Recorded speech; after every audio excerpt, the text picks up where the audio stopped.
What's up, folks? I'm Private Hudson, and this is YouTuber's Life. I've been interested in this game ever since it launched in early access back in May, and I finally got around to picking up a copy from the recent Humble Bundle. What baffles me is that I seem to be the only rational person that sees this game as basically a clone of Game Dev Tycoon with some minor social elements added in. In Game Dev Tycoon, you start out working in your garage making games in the 80s. You mix and match genres and predict what resources to focus on when designing a game. Once a game is finished, the game itself, as well as reviews, let you know whether you did a good job or not, as well as advice on what to focus on during development of whichever genre you just worked on. You slowly build up your company, moving to larger offices, hiring more workers, and creating more advanced games as newer consoles come out. In YouTuber's Life, it looks like the game starts at around the year 2000, as the PlayStation 2 and Xbox release shortly. You have a shit computer and you live at home with your mom. You buy games and then start to make videos about them. During the recording phase, you need to predict what kind of reactions to use, whether it's an angry one, a comical one, an unfunny one, and so on and so forth. Using the correct type of reaction gets you bonus points for that scene. Using the wrong one either has a neutral outcome or negative points. You then mix and match the scenes in your editing software. The scenes are like jigsaw puzzles, and good placement results in higher editing scores. After that, you render the video and then upload it to YouTube. Comments give you feedback regarding the quality of the video. Your initial videos will make very little, if any, money, so you have to do side jobs in order to be able to upgrade your computer as well as buy new games and consoles. Also, since you're living with your mother, she forces you to study for exams. You have one exam at the end of the month. If you pass it, she'll get you a reward. If you fail, it's pretty much game over. Once you make enough money, you can move out and share an apartment with a roommate. Then when you get even more successful, you can get your own place and live by yourself. And then when you get even more successful, you can get a huge apartment with room for around 4 computers and hire collaborators to make videos for you and with you.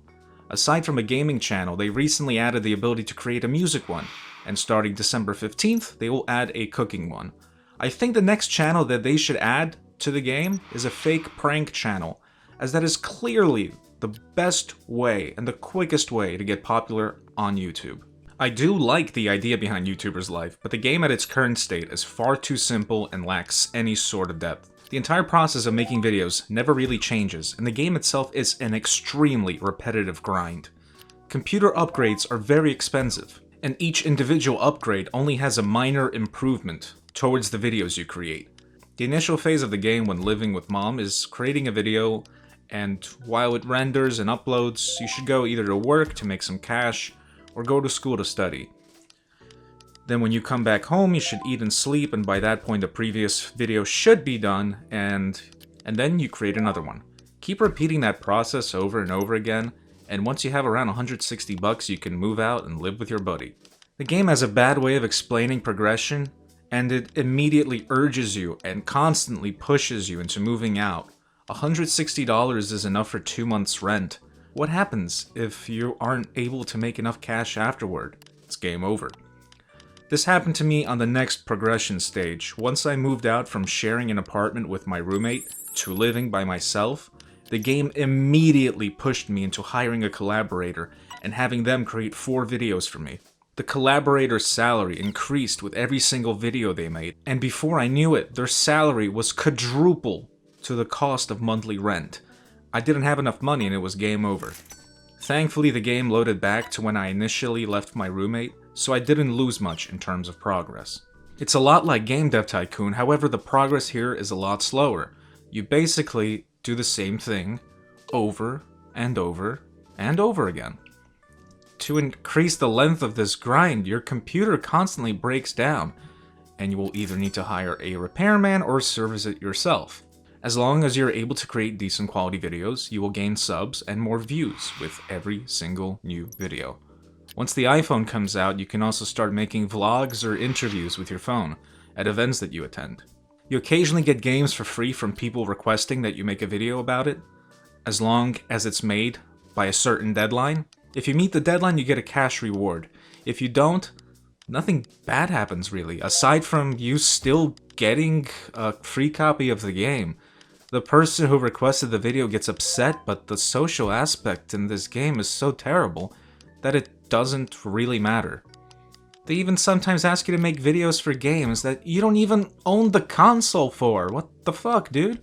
As you level up, you get more creative points, which are represented by the light bulb on the left side of the screen as well as reaction cards. Each card has a certain cost. As long as you are fed and not sleepy, you will have the maximum amount of points available, which is the most optimal time to create a new video. Every other level gets you talent points that you can use in your skill tree. These unlock new types of videos, such as first impressions, unboxings, etc., as well as passive boosts to increased subs and views. When you move out, you'll need to start buying your own food, or you can just munch on an infinite supply of bread for free. Delicious.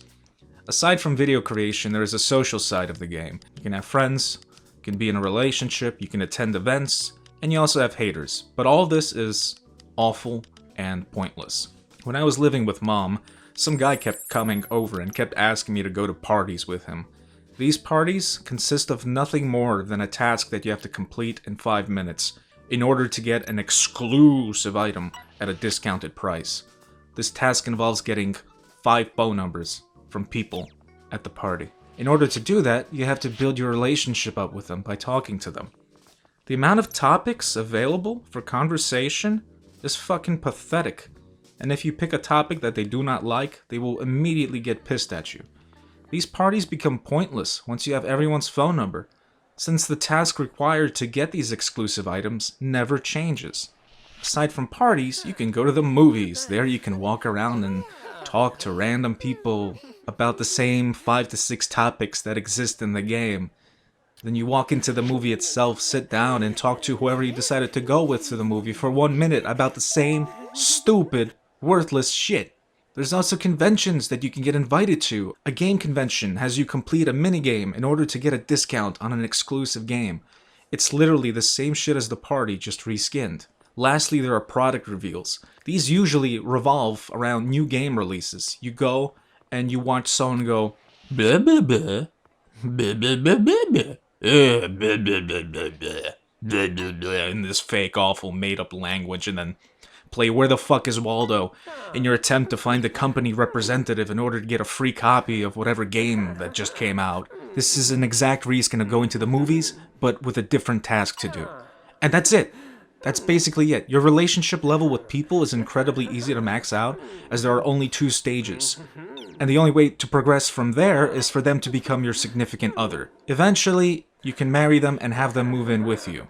Whether you're living with your roommate, a collaborator, or your significant other, they never fucking do anything in the house aside from using your fucking TV or using your fucking computer. I got pissed at my fucking roommate, dude, for being a fuck-all useless twat, constantly coming in and using my shit. So when I moved out, I obviously chose not to take him along with me. This led to him becoming a hater, and from that day on, he always leaves a negative comment on every single video that I make. I actually know someone in real life that actively downvotes almost all of my videos because this dude has nothing better to do.